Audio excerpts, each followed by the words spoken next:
First நமக்கு sugar இருக்கான்றதை check பண்ணிக்கணும். Sugar இருக்கக்கூடிய நிறைய நபர்களுக்கும் கண் எரிச்சல் ஏற்படலாம்.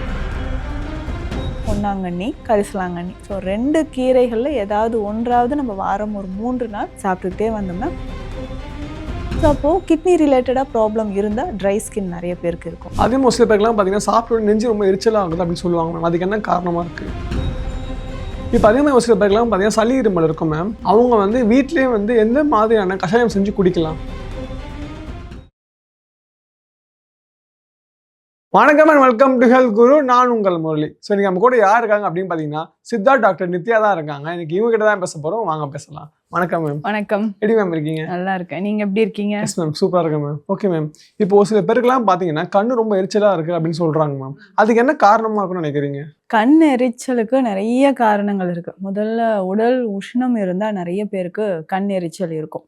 பொதுவாகவே பார்த்திங்கன்னா தூக்கம் குறைவாக இருக்கக்கூடிய நபர்கள், ஸோ இரவு நேரத்தில் சரியாக தூக்கம் இல்லாமல் முழிச்சுக்கிட்டே இருப்பாங்க. சிஸ்டம் ஒர்க் பண்ணுற மாதிரி நிறைய பேருக்கு இருக்கும். ஸோ கண் அப்படின்னு சொல்கிறது நம்ம உடலோட நிறைய பாகங்களுக்கு வந்து தொடர்புடையதுன்னு சொல்லலாம். இப்போது கல்லீரல் தொடர்பான பிரச்சனை இருந்தால் நமக்கு கண்களில் தெரியும். ஸோ காமாலை இருக்குது, ஜாயிண்டிஸ் இருக்குன்னா கண் மஞ்சளாக இருக்குது அப்படின்னு சொல்லுவாங்க. அதே மாதிரி நமக்கு லிவர் ரிலேட்டடாக ப்ராப்ளம் இருக்குது, கிட்னி ரிலேட்டடாக ப்ராப்ளம் இருக்குது, உடல் உஷ்ணம், பித்தம் தொடர்பான பிரச்சனைகள் இருக்குனாலும் கண் எரிச்சல் நிறைய பேருக்கு இருக்கும். ஸோ இந்த எரிச்சல் அப்படின்னு சொல்கிறது கண்ணுக்கு ரெஸ்ட் இல்லாமல் இருக்கிறது. இது ரெஸ்ட் இல்லாமலே ரொம்ப நாள் இருந்தோம்னா என்ன ஆகுனா கண்ணில் ஒரு ட்ரைனஸ் ஏற்படுது, வறட்சி தன்மைன்னு சொல்லுவோம். ஸோ இதுக்காகவே இன்றைக்கி நிறைய பேர் வந்து அந்த எரிச்சலுக்கும் அந்த ட்ரைனஸ்க்காகவே ட்ராப்ஸ் போட்டே இருப்பாங்க. 2 ஹவர்ஸ்க்கு ஒன்ஸ்க்கு வந்து கொஞ்சம் கொஞ்சமாக ட்ராப்ஸ் போட்டுக்கிட்டே இருப்பாங்க. ஸோ அந்த மாதிரியும் நிறைய பேருக்கு இருக்குது. ஸோ இது எல்லாமே ஒரு காரணம். முக்கியமாக தூக்கமின்மை ஒரு பிரச்சனையாக இருக்குது கண் எரிச்சல். ஓகே, இப்போ கண் எரிச்சல் இருந்தால் என்ன மேம் ஃபாலோ பண்ணணும்? இப்போ கண் எரிச்சல் இருக்குது அப்படின்னா ஃபர்ஸ்ட்டு நமக்கு சுகர் இருக்கான்றதை செக் பண்ணிக்கணும். சுகர் இருக்கக்கூடிய நிறைய நபர்களுக்கும் கண் எரிச்சல் ஏற்படலாம். அதே மாதிரி மைக்ரேன் அப்படின்னு சொல்லுவாங்க. ஸோ ஒற்றை தலைவலி இருக்கக்கூடியவங்களுக்கும் கண் எரிச்சல் இருக்கலாம். ஸோ இந்த மாதிரி கண் எரிச்சலுக்கு ஒரு முக்கிய காரணம் உடல் சூடு அப்படின்னு நான் சொன்னேன். அப்போ உடல் உஷ்ணத்தை தணிக்கக்கூடிய மாதிரியான விஷயங்களை நம்ம செய்யணும்.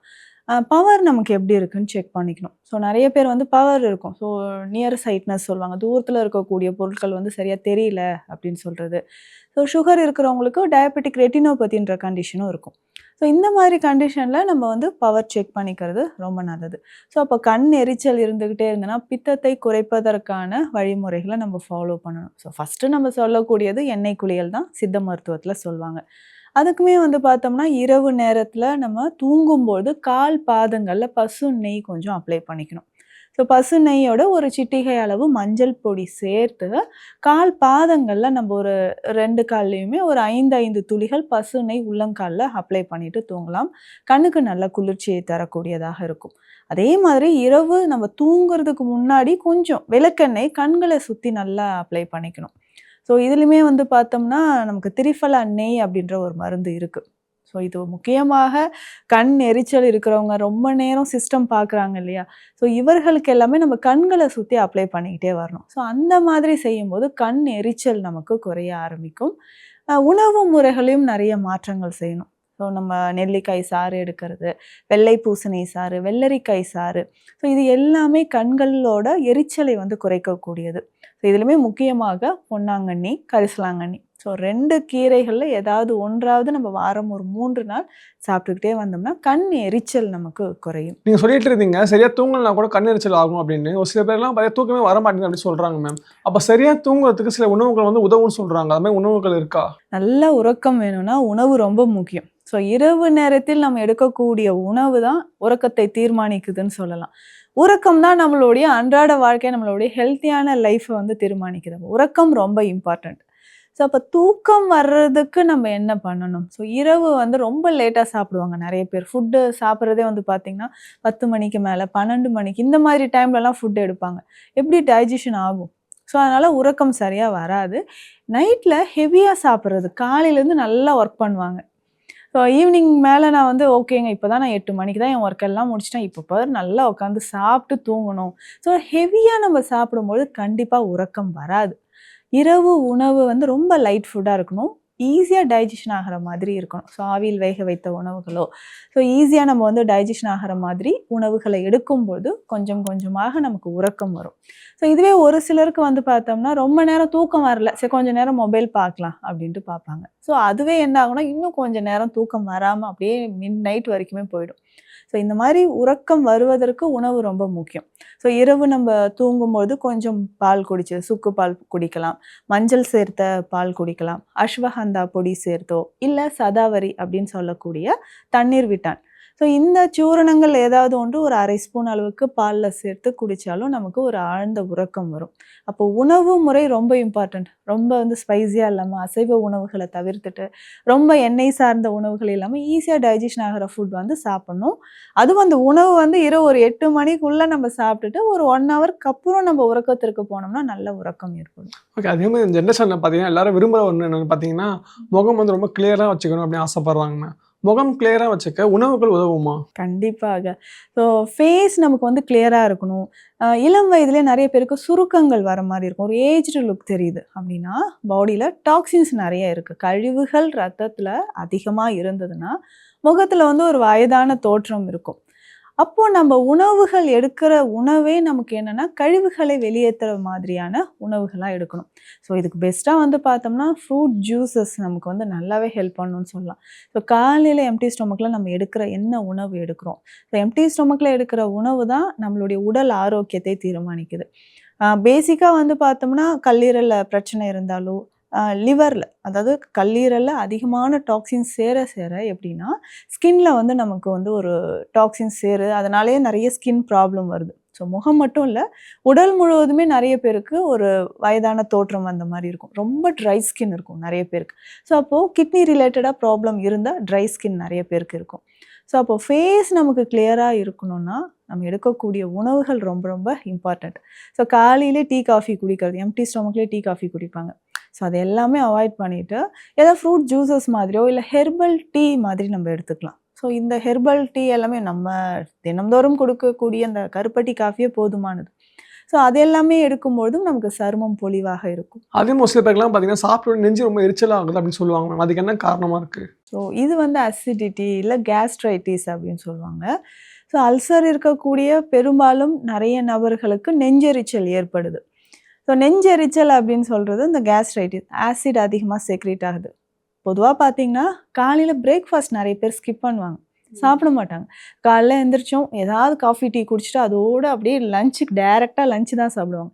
ஸோ அப்போ காலையில் ஆசிட் நமக்கு உடல் அதிகமாக செக்ரேட் ஆகும். ஸோ காலை உணவு கட்டாயம் நம்ம சாப்பிடணும். அது சாப்பிடாமல் இருக்கும்போது ஆசிட் அதிகமாக செக்ரேட் ஆகி உள்ள நமக்கு வயிறு பகுதி நெஞ்சு பகுதியிலலாம் ஆசிட் வந்து செக்ரேட் ஆகி உள்ள புண்கள் உருவாக ஆரம்பிச்சிடும். ஸோ இதுதான் நம்ம வந்து அல்சர் சொல்கிறோம். இல்லை ஒரு சிலருக்கு ஜர்ட் ப்ராப்ளம் அப்படின்னு சொல்லுவாங்க. ஸோ இதனால் என்ன ஆகும்னா அந்த ஆசிட் நெஞ்சில் எதிர்த்து வர மாதிரியே இருக்குங்க அப்படின்னு சொல்லுவாங்க. உணவு எடுத்தால் சரியாக டைஜஷன் ஆகாது. ஸோ இதனாலேயுமே நெஞ்சு எரிச்சல் அப்படின்ற பிரச்சனை நிறைய பேருக்கு வரும். அப்போ உணவு ரொம்ப முக்கியம். ஸோ காலை உணவு ரொம்ப முக்கியம். அதற்கு அடுத்தது பார்த்தோம்னா நைட்டில் தூங்காமல் இருப்பாங்க. ஸோ ரொம்ப நேரம் முழிச்சிருக்கிறது ஸ்ட்ரெஸ் அண்ட் டிப்ரெஷன், ரீசனே இல்லாமல் ஏதாவது திங்க் பண்ணிகிட்டே இருப்பாங்க. ஒரு சவுண்ட் ஸ்லீப் நிறைய பேருக்கு இருக்காது. ஸோ தூக்கமின்மை ஒரு பிரச்சனை இருக்குது. ஸோ தூங்காமல் இருந்து என்ன ஆகும்னா ஆசிட் செக்ரேஷன் அதிகமாக ஆரம்பிக்கும். ஸோ இதனாலேயும் நமக்கு கேஸ்ட்ரைட்டிஸ் ப்ராப்ளம், நெஞ்செரிச்சல் வரும். இதை தாண்டி பார்த்தோம்னா ஏதாவது ஒரு மெடிசன்ஸ் தொடர்ந்து எடுத்துக்கிட்டே இருப்பாங்க. ஸோ அந்த மெடிசன்னாலேயும் நமக்கு சைடு எஃபெக்ட்ஸ் ஏற்பட்டு நெஞ்செரிச்சல் ஏற்படுது. ஸோ இது எல்லாமே நெஞ்செரிச்சல் ஏற்படுறதுக்கு காரணங்கள். அப்போ உணவு முறை நம்ம இதுக்கு என்ன எடுக்கலாம்? ஸோ டெமுல்சன்ட் அப்படின்னு சித்த மருத்துவத்தில் சொல்லுவாங்க. உள்ளழல் ஆற்றி உள்ளே இருக்கக்கூடிய புண்களை ஆற்றக்கூடிய மருந்துகள், மூலிகைகள், உணவு ரொம்ப இம்பார்ட்டண்ட். எடுக்கக்கூடிய உணவே மருந்தாக நம்ம எடுத்து தான் உள்ளே இருக்கக்கூடிய புண்களை நம்ம ஆற்றணும். ஸோ ரொம்ப நாளாக இது விட்டுட்டோம்னா ஐபிஎஸ் ப்ராப்ளம் வர்றதுக்கும் சான்சஸ் இருக்குது. ஏன்னா சாப்பிட்டோன்னே மோஷன் போகிற மாதிரி ஒரு சிம்டம்ஸ் இருக்கும். ஸோ இந்த மாதிரி கண்டிஷன் வராமல் இருப்பதற்கும் பேசிக்காக நம்ம வந்து மூலிகைகளை பயன்படுத்தலாம். ஸோ காலையில் எழுந்திரிச்சோன்னே இந்த ஏலக்காய் டீ குடிக்கலாம். அதுலேயே கொஞ்சம் அதிமதுரம் பொடி போட்டு குடிச்சிடலாம். அதுக்கப்புறம் இந்த மணத்தக்காளி கீரை சாறு சொல்லுவாங்க. ஸோ கீரை சாறு வெறும் வயிற்றில் குடிக்கிறது, இல்லை அதையே சமைச்சு சாப்பிட்றது. தேங்காய் பால் ரொம்ப முக்கியமானது.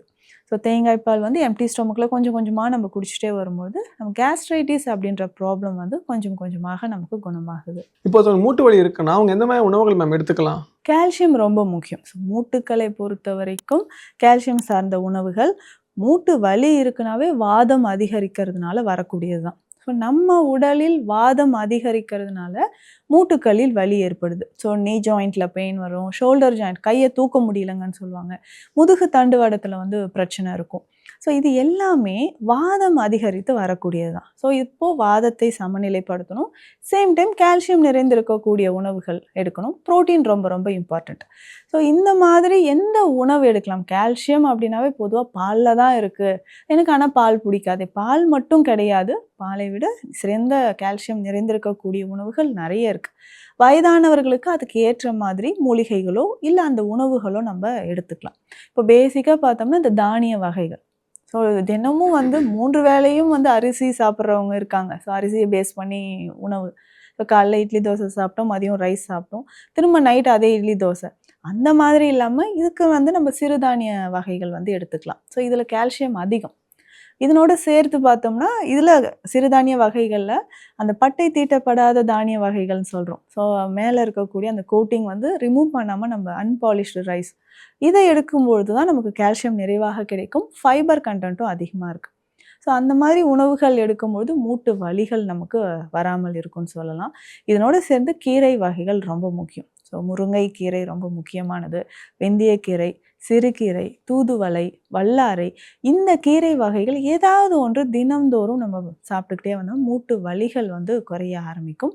இதனோட பார்த்தோம்னா வெஸ்ட்டாக நிறைய பேருக்கு இன்ஃப்ளமேஷன் இருக்கும், மூட்டுக்களில் வீக்கம் இருக்கும். ஸோ மூட்டு வலி இருந்தால் அதனோட சேர்ந்து ஸ்வெல்லிங் இருக்கும், ரெட்னஸ் இருக்கும், சில நேரம் வந்து ஃபீவர் வர மாதிரியும் ஒரு சிம்டம்ஸ் தெரியும். ஸோ இதற்கு எல்லாமே வந்து பார்த்தோம்னா மஞ்சள், சுக்கு, பூண்டு இது எல்லாமே உணவில் சேர்த்துட்டு வரும்போது கொஞ்சம் கொஞ்சமாக மூட்டு வலியும் நமக்கு குறையும். இப்போ அதிகமாக ஒரு சில பேருக்குலாம் பார்த்தீங்கன்னா சளி இருமல் இருக்கும் மேம். அவங்க வந்து வீட்டிலேயே வந்து எந்த மாதிரியான கஷாயம் செஞ்சு குடிக்கலாம்? இது கஷாயம் அப்படின்னு நீங்களே கேட்டீங்க, ரொம்ப சிம்பிள். இப்போ சளி இருக்குன்னா இப்போது கிளைமேட் சேஞ்ச் ஆகும்போது லைட்டாக மழை வருதுனாவே நிறைய பேருக்கு கோல்டு காஃப் வந்துடும். ஸோ குழந்தைகள்லேருந்து வயதானவர்கள் வரைக்கும் இந்த பிரச்சனை இருக்குது. ஸோ நம்ம உணவில் ஃபஸ்ட்டு என்ன தவிர்க்கணும்னா குளிர்ச்சியான உணவுகளை தவிர்த்துக்கலாம். ஸோ அது ஒரு சிலருக்கு என்ன ஆகும்னா பாடி ஹீட்டாக இருக்குங்க, அந்த ஹீட்டாக இருக்கிறத தணிக்கிறதுக்கு மோர் குடிக்கிறேன், இளநீ குடிக்கிறேன், அடுத்த நாளே எனக்கு வந்து சளி பிடிச்சிருது அப்படின்னு சொல்லுவாங்க. அப்போது அந்த வாதத்தையும் சமநிலைப்படுத்தணும், கபமும் வந்து சமநிலையில் வச்சுக்கணும். ஸோ இதற்கு வந்து பேசிக்காக நம்ம வீட்டில் இருக்கக்கூடிய மூலிகைகளே போதுமானது. துளசி நிறைய பேர் வீட்டில் இருக்கும், ஓமவல்லி அப்படின்னு சொல்லக்கூடிய இந்த கற்பூரவல்லி இலைகள் நிறைய பேருக்கு வீட்டில் இருக்கும். ஸோ இதை நம்ம பயன்படுத்தலாம். பேசிக்காக பார்த்தோம்னா ஆடாதோடை. ஸோ இந்த ஆடாதோடை மணப்பாகு இல்லை ஆடாதோடை குடிநீர் சூரணம், இந்த மருந்துகள் வந்து சித்த மருத்துவத்தில் இருக்குது. இதையும் நம்ம பயன்படுத்திக்கலாம். ஸோ இந்த ஆடாதோடை கஷாயமாக நம்ம குடிச்சிட்டு வரலாம். ஸோ தினம்தோறுமோ இல்லை வாரத்தில் ஒரு 3 நாளோ இந்த ஆடாதோடை கஷாயம் குடிக்கலாம். இதை விட ரொம்ப சிம்பிளாக பார்த்தோம்னா நம்மளுடைய கருப்பட்டி காஃபி அப்படின்னு சொல்லுவோம். இதில் இருக்கக்கூடிய மூலிகைகள் அதிகமாக இருக்கக்கூடிய கபத்தை நமக்கு குறைக்கக்கூடியது, நோய் எதிர்ப்பு சக்தியும் அதிகமாக்கும். ஸோ இதில் பார்த்தோம்னா தனியா, கொத்தமல்லி விதைகள் இருக்குது, அதுக்கப்புறம் மிளகு, சீரகம் சேர்ந்துருக்கு. இது ரெண்டுமே நமக்கு கபத்தை குறைக்கக்கூடியது. சிற்றரத்தை, திப்பிலி. ஸோ இந்த மூலிகைகள் எல்லாமே சேர்த்து நம்ம காலையிலே ஒரு டீ மாதிரி கொஞ்சம் பனங்கற்கண்டு சேர்த்து இல்லை கருப்பட்டி சேர்த்து குடிக்கும்பொழுது அதிகமான உடல் உஷ்ணமும் குறையும். அதற்கேற்ற மாதிரி இந்த சளி தொந்தரவுகள் வராமல் இருக்கும். ஸோ கோல்டு வந்ததுன்னா உடலில் வந்து எப்பவுமே ஒரு வலி இருந்துக்கிட்டே இருக்கும், வீசிங் இருக்கும், ஆஸ்மா இருக்கும். ஸோ இதற்கு எல்லாமே இந்த கருப்பட்டி காஃபியை நம்ம குடிக்கலாம்.